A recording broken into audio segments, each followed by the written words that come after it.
Welcome in for another edition of the Morning Espresso, brought to you by Oglethorpe University, Atlanta's premier undergraduate learning experience and soccer powerhouse. I'm Jason Longshore here on the SDH Network. We get your day started with all the soccer news that you need to know. Today, it's Monday, March 10th. It's a rainy Monday in the Atlanta area. We'll try to get your day started a little bit brighter than the actual weather is outside. The game from Saturday night might not lead you to that. It was a little bit of a frustrating game. Atlanta United and the New York Red Bulls. No shots on goal for the Red Bulls. No goals for the Red Bulls. No goals for Atlanta either, even though they had five big chances in the first half. Unable to find the back of the net, scoreless draw. Both teams split the spoils at the Benz. What stood out to me from this one, I thought when Atlanta was good, they were better than they've been all season long in terms of the free flowing attack, but it didn't result in goals. And that's an issue for this group right now. And the longer you go in these kind of situations where you're playing well but not getting the reward for it, it can turn negative. You start to press a little bit too more. I think we saw some of that, not press in terms of the defensive side, which I think was pretty good in this game. Press in terms of trying to do too much or sometimes being a little hesitant. Sometimes in the same sequence, both, which are opposites. It's very difficult to manage momentum swings. And when you have positive momentum, you got to pay it off.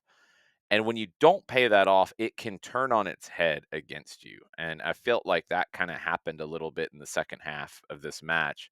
Red Bulls got better as well. Julian Hall started in his first MLS match in the first 45. He came out at halftime. Wiki Carmona made them better in the second half. I thought the Red Bulls got better as the game went on, but they didn't really get too expansive. They didn't really get too wide open, too reckless. They didn't take too many chances in this one. Atlanta handled them. It's two very good Eastern Conference teams, and they were even on the night. Atlanta's got to be better at home, especially, and now especially as they get ready to host Inter Miami, who saw a first half red card yesterday against Charlotte. Ustari, the goalkeeper, sent off.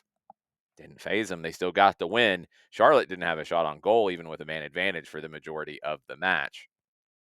This is going to be a difficult one on Sunday for Atlanta. Now, keep in mind, Miami has the second leg of the CONCACAF Champions Cup round of 16 in Kingston, Jamaica on Thursday night. Packed stadium at the office at the National Stadium in Jamaica.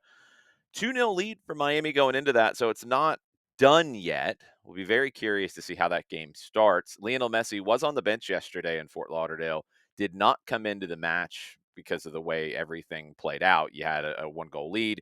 You also were trying to see it out. You also were playing a man down. They ended up playing basically without a striker once they got that lead and once they kind of started to just settle in and be defensive. This is going to be a week of lots of conversation as you get ready for Atlanta and Miami. We're going to talk a lot about it here on the SDH Network all week long. We'll get you ready for the match.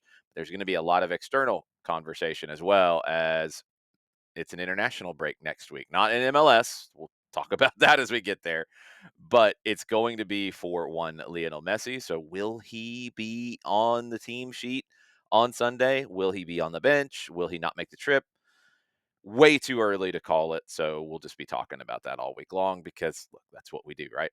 All right, let's get into some other weekend thoughts from around Major League Soccer. It's kind of how these Monday morning espressos are going to go. Philadelphia and Vancouver, perfect records, 3 wins out of 3. However, Ryan Gauld, non-contact injury in the first half, and Vancouver's win puts a huge damper on it for the Whitecaps. I have not heard anything else since the injury. It was a knee and it was non-contact, which has to absolutely concern you if you are a Vancouver fan, if you're a fan of the league, because Gauld has been great here early on. It's going to be a huge issue for Vancouver if he is going to be out for an extended period of time. For Philadelphia, Ty Baribo has tied Ante Razov with the fastest start through 3 games in MLS with 6 goals. Bradley Carnell's getting it right early on for the Union, and they might have to be looked at as a team in the East that maybe was not in that top group of teams coming into the season. They are right now. We'll see how long they can hold that. Seattle. Jordan Morris becomes the all-time leading scorer for the Sounders. Paul Rothrock was a rock star in this one. 5-2 win over LAFC. Lots of rotation between the two teams as they have CONCACAF games this week. But another one, Pedro de la Vega. He left the match injured in the first half. He missed most of last season with injuries. Likely going to miss the Sounders' trip to Mexico City to face Cruz Azul. And the Sounders have not won in their last 7 matches in Mexico. Now, they did get a draw in Mexico against Leon on their way to winning CONCACAF Champions League a few years ago. Can they get something like that in this one? Yes, a draw with goals, Seattle would advance past Cruz Azul. So stay tuned. But Seattle's trying to find some better form in Mexico, and they're not going to have Pedro de la Vega to do it. Johnny Shore, a name you probably don't know. He was the star for NYC in their win over Orlando. 17 years old from Manhattan. He's been great for NYCFC2 and MLS Next Pro over the years. Has his big starring debut for the first team against Orlando in their win. Kansas City, they're not good at the moment. They lost their 10th straight game in all competitions going back to last season, 2-1 at DC on Saturday night. They didn't win any of their preseason games this year either. It's like 16 in a row that they've lost. And this isn't the first time this has happened either. In recent times, they lost 10 straight earlier in the 2024 season. They lost 10 straight to open the 2023 season. They had a 7-game losing streak in 2022. It's really bad for Sporting Kansas City right now. Now, some of those streaks coincided with some serious injury issues.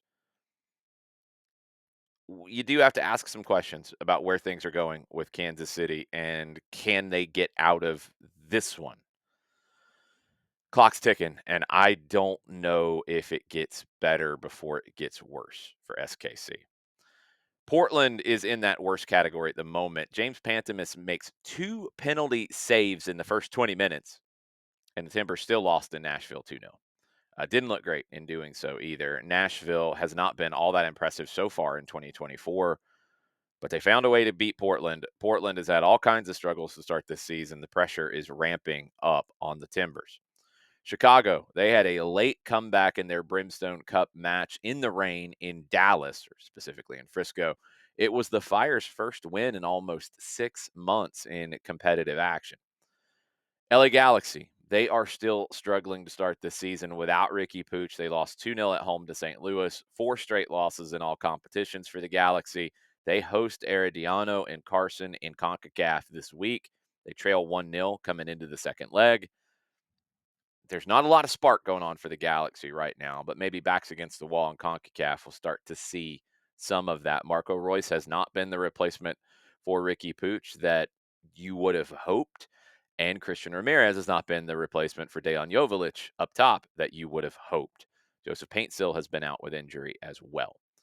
All right, Premier League Summer Series. It's coming to Atlanta again. A lot of excitement for this one in the ATL. It'll be on August 3rd, a Sunday. The series this year, it's Bournemouth, it's Everton, it's Manchester United, and it's West Ham, and they're going to rotate the matchups.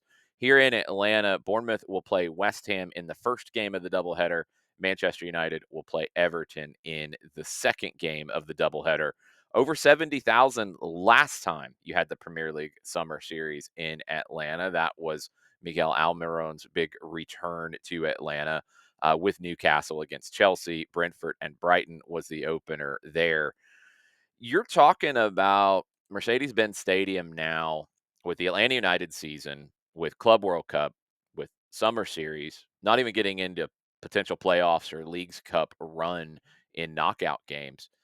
You're talking about this stadium hosting over 20 games with large crowds. Do the math. I mean, over a million easy. You're getting into the kind of 1.5 million fans in the building for soccer category this season. Huge, huge deals for the Mercedes-Benz Stadium, for the city of Atlanta, and the Premier League Summer Series coming back on Sunday, August 3rd. Maybe Arsenal will find a striker between now and the Summer Series. Their lack of adding a striker in January was on full display in their 1-1 draw against Manchester United yesterday. The title's gone for them. They're not going to catch Liverpool now. What do they do in the summer? How do they make themselves better to now not just chase Manchester City as they have been in recent years? How can they deal with Liverpool too, who has put themselves at the top of the league? We'll see if they can continue that into next season. But Arsenal's got to find a way to improve. They had bad luck with injuries this year, but in January, not adding someone didn't really give them much of a fighting chance to catch Liverpool. Let's go to La Liga. Kylian Mbappe, Vinicius Jr., they were both on target. Spectacular goals for each of them. Real Madrid, they beat Rayo Vallecano 2-1 on Sunday. They are now level with Barcelona at the top of La Liga. For some of the criticism of Mbappe's start at Real Madrid, he's among the leaders for most goal contributions in major European leagues in the 2025 calendar year. He has 9 since January 1st. Madrid rose a point above Atleti. Atleti surprisingly lost 2-1 to Getafe. Maybe looking ahead to the second leg of the Champions League matchup with Real Madrid. Maybe distracted, maybe just had a bad day at the office. Barcelona did not play over the weekend. The kind of very surprising on the day death of one of the Catalan club's doctors. Game was postponed. It will be made up at a later date. So Real Madrid and Atleti played. Barca did not. Barca will have a game in hand, but they are level on points with Real Madrid. They will be back in action next against Benfica in Champions League in midweek. Milan, conversation starting to come out in Italy about what they do next. This is there's always drama when it comes to Milan. They're talking up to potential candidates for their vacant sporting director role in the coming days.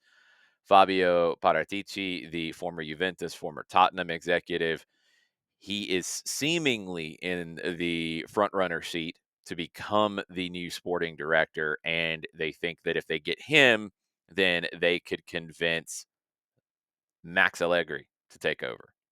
Very curious to hear Nick Khalifi's thoughts on this. I'm sure he'll be talking about it on SDH AM when this gets done.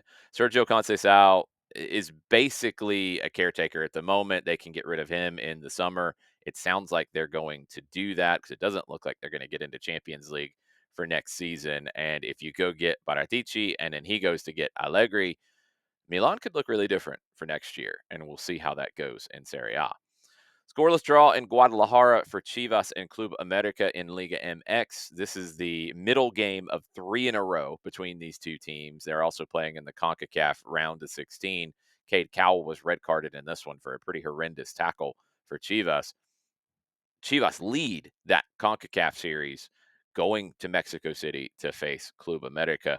Lots of talk in the Mexican media about how bad Club America has looked over these 2 games against Chivas. Can they wake up in their home leg in CONCACAF? If they do, all is fine. If they don't, even though they've won 3 titles in a row in Mexico, you're going to hear people start yelling and screaming and stomping their feet, which is absurd, but that's how the Mexican media works. Serginho Dest, he made his first appearance in 11 months following his ACL injury. Played for PSV over the weekend. Great news for them. Great news for Maurizio Pochettino. Don't think he'll be part of the Nations League squad that'll be announced this week, but good news as he starts to get back into normal form as you start looking ahead to the summer of 2026. You'd like to have Serginho Dest firing on all cylinders. Neymar not firing on all cylinders, not firing on any cylinders over the weekend. He was kept out of Santos's match. We'll see if he's fit enough to play for Brazil in their upcoming World Cup qualifiers. Felt an issue in his thigh last week. The club kept him out over the weekend. It was a semifinal of the State League. He's had injury issues, and I think the club is very intelligent here to not push him if he's not feeling 100% right, because he's only played a handful of games in the last year and a half. So be careful. But when you start looking ahead at those Brazilian World Cup qualifiers, they play Colombia, they play Argentina, 2 huge games. The national team's not going to have maybe as much care when it comes to Neymar and a potential injury as the club will. Will he be fit enough to be part of that? He wasn't named to the squad. We'll see if he's going to be able to factor in for Brazil in those games. All right, tonight, Atlanta Soccer Tonight will be on a rare Monday occasion on 92.9 The Game and the Odyssey app. That'll be at 10 o'clock. Tomorrow, we will have a morning espresso as well. It might be a little bit later, like this one, And then we will have a special morning espresso on Wednesday. It'll be a full week of morning espresso here on the SDH Network as we're in Champions League, we're in CONCACAF, things are happening, and Miami's coming to town on the weekend. The first Sunday night soccer match for Atlanta United in the new Apple TV deal carve out for the Sunday night game. All kinds of things. It's big times right now in soccer in Atlanta. So you get a morning espresso bonus edition on Wednesday this week. Thank you for watching. Thank you for subscribing here on YouTube. Thank you for subscribing wherever you get your podcasts. And we'll be talking to you tonight on 92.9 The Game and then tomorrow morning with another edition of the Morning Espresso presented by Oglethorpe University.